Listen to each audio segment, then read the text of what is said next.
day, everyone. So our lesson for today is about one-to-one functions and inverse functions. So let's begin. So the objectives for today are the following. Determines the inverse of a one-to-one function. Number two represents inverse function through its table of values and graph. So these are the definition of terms that you need to be familiar with. One-to-one function, a function that never takes the same value or twice or the same y value or never paired with two different values. Inverse function, a function that reverses another function, denoted by the symbol f of -1. So there are ways of representing one-to-one functions. So the first one is using the Venn diagram. So I think you are all familiar with this one. So we have figure 1 and figure 2. So figure 1 is a one-to-one function because as you can notice, there's one element of x equivalent to one element of y. So figure number 2, not a one-to-one function because as you can notice, one element from x, no, not one, but two elements of x has one element of y. So graph. So basically, these are samples of a one-to-one function graph. So take note of this. A graph can be determined as one-to-one function if it passes the horizontal and vertical line test. So what are horizontal and vertical line tests? So basically, vertical and horizontal line tests. So any pass vertical line test if any vertical line drawn will intersect the graph at only one point. And then pass horizontal line test. So any horizontal line drawn will intersect the graph at only one point. So these are some of the examples. So as you can notice this circle, so this is a circular function. Then we do a vertical line test here. So as you can notice, it failed the vertical line test because the vertical line test intersects two points on the graph. And then example number 2, so we have parabola. So this is a quadratic function. So we use vertical line test and horizontal line test. So as you can notice, it passes vertical line test. So this is the vertical line test. And then it fails on the horizontal line test. So as you can notice here, it fails on the horizontal line test because the horizontal line passes through two exact points on the graph. So not a one-to-one function. So the third example, so we have this is an inverse function. So basically, this is a one-to-one function because it passes vertical line test and it also passes horizontal line test. So a one-to-one function can be invertible function. So we can transform one-to-one function into inverse function. So we move on to our next subtopic, which is about transforming function or transforming one-to-one function into inverse function. So let's have example number 1. So as you can notice, we have function of x is equal to 3x minus 5. The process of changing one-to-one function into inverse function is that we need to replace f of x by y. So as you can notice, we replace f of x by y here. And then I color code y as red and x as blue. And then we need to swap rows of x and y or interchange the position of x and y. So as you can notice, y is on the left side and x is on the right side beside 3. So we swap them. So as you can notice, x is already on the left side and y is now on the right side beside 3. And then after that, we transpose -5 to the other side of the equation. So it becomes x plus 5 is equal to 3y. And then after that, we divide both sides by 3. So cancel out 3, so it becomes y. And then x plus 5 divided by 3. So x plus 5 is x plus 5 over 3. So after that, we replace y with f f raised to negative 1 of x, or inverse function of x. So our final answer is inverse function of x is equal to x plus 5 over 3. So let's have our second example.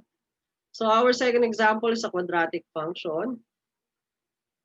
Okay, so we have f of x is equal to x squared plus 2x minus 3. And then we have y is equal to x squared plus 2x minus 3. So again, we replace f of x with y. Then after that, I color coded. So y is red and x are blue. And then we switch the position of the x and y. So x will be here, and then the rest of the variable x will be substituted by y. So x is equal to y squared plus 2y minus 3. And then after that, we are going to evaluate, or yeah, we are going to evaluate y squared plus 2y minus 3. So how are we going to evaluate this one?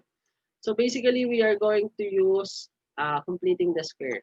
Commonly, when we are transforming quadratic equation into inverse function, uh, completing the square is the most frequent use process in solving it. So here we have uh, x is equal to the quantity y squared plus 2y plus the quantity 2 over 2 squared minus 3 minus 2 over 2 squared.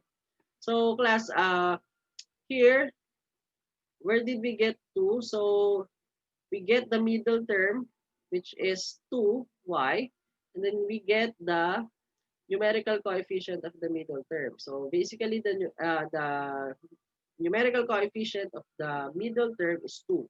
And then we divide it by 2, and then the answer for that, we raised it to 2. Okay, so we did that with the terms with variables, and then we also did that with the terms without variable. So as you can notice, we do it here, and then we also do it here. And then after that, we evaluate. So we have y, bring down y squared, bring down positive 2y, and then we evaluate this part. 2 divided by 2 is 1, and 1 raised to 2 is equal to positive 1. So same goes on this part. So this is negative 4. So what we did is negative 3, and then minus 2 divided by 2 is 1. 1 squared is equal to 1. So negative 3 minus 1, that will give you negative 4. Then after that, we factor out y squared plus 2y plus 1. So this is a perfect square trinomial. So its factor is the quantity y plus 1 squared minus 4. So we have now the equation x is equal to the quantity y plus 1 squared minus 4. So after that, we are going to transpose negative 4 to the other side of the equation. So we have x plus 4 is equal to the quantity y plus 1 squared. And then we are going to eliminate the exponent 2 here. So what we are going to do is to get the square root of the both sides. So we can cancel out now squared, or the exponent of 2 here. So it becomes y plus 1. And then after that, we took the we just leave it here as is. So the square root of x plus 4 is equal to y plus 1. And then we transpose positive 1 to the other side of the equation. Then after that, we replace y with the function, with the symbol of inverse function. So our final answer is negative 1 plus or minus square root of x plus 4 is equal to the inverse function of x. Basically, saan nanggaling yung positive and negative na to? So, etong symbol na to, binabasa siya as positive, negative. Okay, so both positive and negative. Kasi with class, basically, when we are getting the square root value, or we are getting the square root of a number or of a term, we have two possible answers. So one positive and one negative number. So for example, we have square root of 4. So the square root of 4 is positive 2 and negative 2, because when we raise 2 by 2, so we are going to get 4. And then also, if we raise negative 2 by 2, we can also get positive 4. Okay, so let's have example number 3. So example number 3 is a rational function. So we have f of x is equal to negative 11x plus 6 all over x plus 6. And then again, so we are going to replace f of x with y. So we have y is equal to negative 11x plus 6 all over x plus 6. And then we swap positions of x and y. So we have x is equal to negative 11y plus 6 all over y plus 6. Then after that, we are going to multiply both sides by y plus 6 in order for us to eliminate the denominator on this side.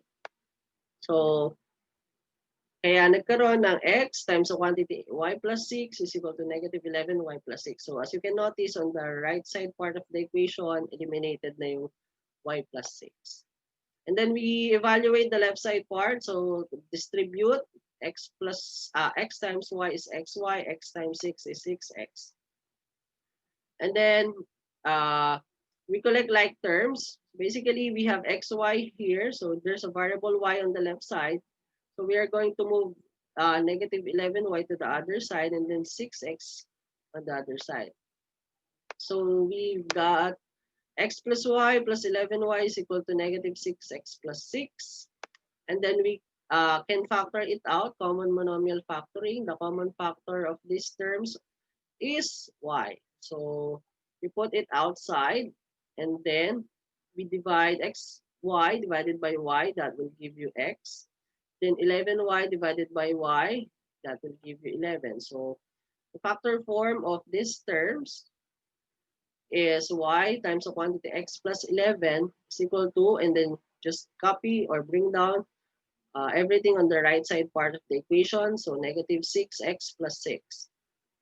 And then in order for us to eliminate the quantity x plus 11 on the left side, because our goal is to get a variable lang, no? A variable y alone on one side of the equation. So we divide both sides by x plus 11. So that's why x plus 11 was canceled out. And the final answer is y is equal to negative 6x plus 6 over x plus 11, or the inverse function. We can replace y with the inverse function symbol, which is f raised to negative 1 of x is equal to negative 6x plus 6 all over x plus 11. Now, we move on to another subtopic of our lesson, inverse and one-to-one function.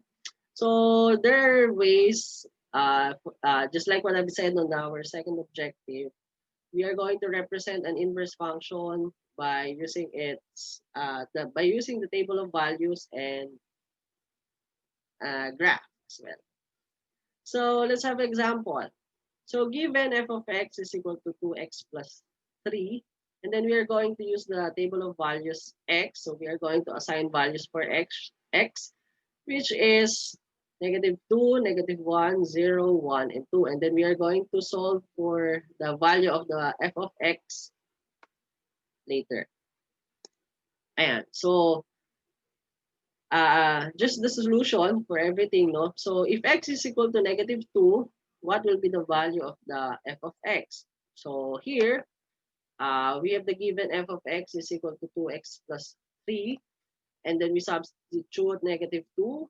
So substitute, so 2 times negative 2 plus 3. So 2 times negative 2 is negative 4 plus 3. That will give you negative 1.